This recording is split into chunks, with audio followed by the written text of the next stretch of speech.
In these vast ocean waters, The Marshall Islands, it's so isolated from the rest of the world. It's a beautiful place. from high above the island of Majuro, it's hard to see there is a battle going on below. A fight for survival between man and nature. It's really life or death for us. The Marshall Islands, the front line of climate change. After hours of flying over dark blue Pacific waters, through the clouds, land appears, a mirage-like vision. A tiny nation of islands and atolls located halfway between Hawaii and Australia. We've traveled here to the Marshall Islands to see a nation on the brink of extinction. The most extreme predictions say that as soon as 2030, sea level rise could make this place uninhabitable. We're on the main road in Majuro. It is a 2-lane highway. Are we gonna make it? Yeah.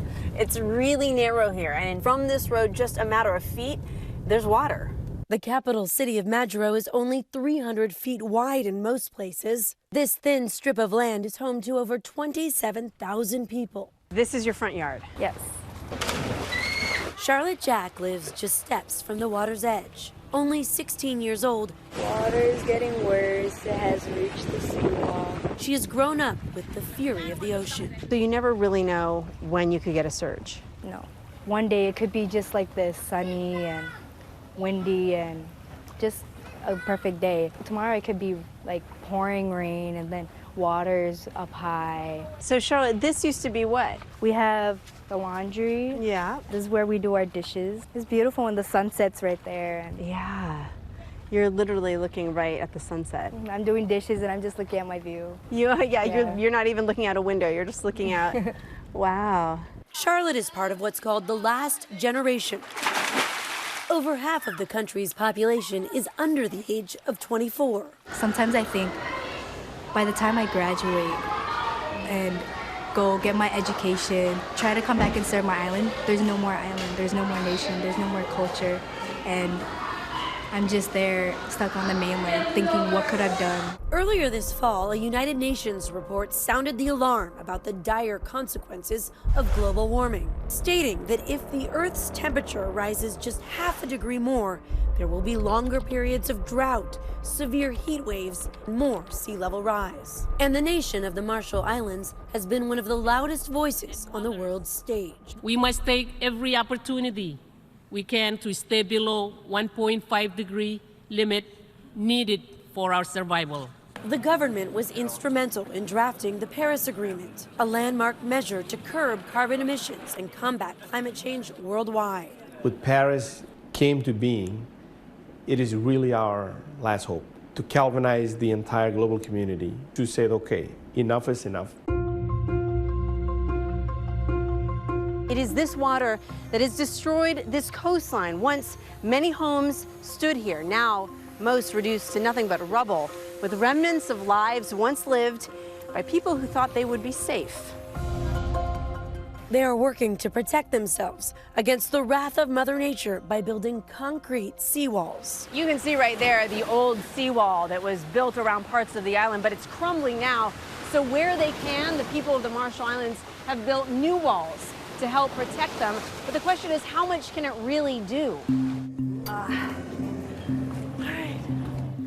The Minister of the Environment, David Paul, takes us out on the water to show us the scope of the Herculean task at hand. When you look at these seawalls that are already up, how much confidence does it give you that it'll be safe? Fingers crossed. We are near the smaller islands on the outer edge of Majuro and the lagoon, and if the sea level continues to rise, these will be among the first islands to go. We dock on the island of Ineko. This is beautiful. Wow. David, when you look all the way down that way and all the way down that way, it's just beach. Yeah. This used to be all like land, and then all the way out this used to be beach. Wow. Now the beach is now expanding. Sooner or later everything will be beach rather than land. This pristine, unspoiled land may one day be lost forever. In Marshallese lore, the saying is, if you take away their land, their spirits go too. Land here is owned by families for hundreds of years. It's really a feeling of wealth for most Marshallese. Jack Niedenthal is an American expat who has spent decades advocating for the rights of the Marshallese. He says this is not the first time their land and their well-being has come under threat. What the U.S. did out here was horrendous. I mean, there's no other way to describe it. During the Cold War, the United States used the Bikini Atoll as a strategic military position and a testing ground for nuclear weapons. 0 seconds and the unbelievable explosion detonated. The one weapon that did most of the damage to the northern Marshall Islands was called the Bravo shot, and that was 1,000 times greater than the weapons that were used on Hiroshima and Nagasaki. 1,000 times. Nuclear fallout from that bomb so wide, ash rained down on the outer atolls. And for years, the residents there have suffered from birth defects and high rates of cancer. They had to be evacuated from their homes. It would be a long time before the area of the test could be called safe enough for any kind of life to resume there. Today, more than 50 years later, their land is still contaminated by radiation. Describe for me the sacrifice the people here have made for the U.S. Well, they've sacrificed both land and health. As a small reparation for their suffering, the Marshallese are allowed to live and work in the United States without a visa. Over a third of the population has already left, seeking opportunity on the mainland. Soon, the more than 70,000 left behind may have no other choice. Just last year, President Trump would deliver another crushing blow to the islands with this announcement. The United States will withdraw from the Paris Climate Accord. The United States government let us down. It's like the life and death for us. It really is a death sentence, right? So to speak. And it's the United States that carries one of the largest carbon footprints. But it's some of the smallest nations that are most affected by their giant neighbors to the north. Do people here day to day, are they aware of the threat from climate change? For us, it's really it's a daily reality. We are seeing our shoreline being eroded.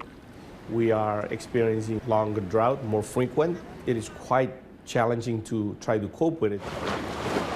And as the sea continues to rise, it's beginning to threaten their fresh water and will soon kill all plants and trees. Who's next? You know, what are we going to see? I've always said this. We may go first, but you're next. So your fight is not just for the Marshall Islands, no, fair to say? It's for the rest of the world. It's for the rest of humanity. Despite the bleak outlook, the Marshallese are not ready to give up just yet. I want to be the last guy to leave. I'm going to be the guy, floating out on a kayak, turning the lights out when everyone else is gone. And he has 3 generations of family here to protect. How much hope do you have that Giselle here will be able to stay and live and raise a family here on the Marshall Islands? Truthfully? Truthfully. You hear a lot of people talking about, we're going to have all these new emission control things in by 2050. And I'm like, I don't even know if we have till 2030. When it becomes in other people's backyard, not just ours, my hope is that maybe they'll actually start trying to do things. It's clear that this is a battle the Marshallese cannot win alone. If you could make one plea about what it's like to live here with global warming, what would it be? Come help us. Come help you. Come help us. We need help.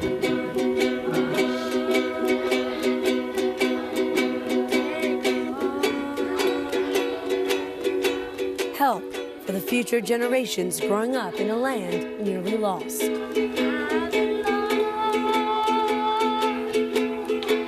Their home, the place where they belong.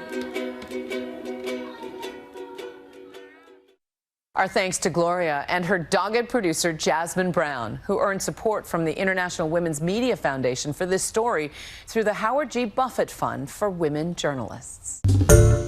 Hi, everyone. George Stephanopoulos here. Thanks for checking out the ABC News YouTube channel. If you'd like to get more videos, show highlights, and watch live event coverage, click on the right over here to subscribe to our channel. And don't forget to download the ABC News app for breaking news alerts. Thanks for watching.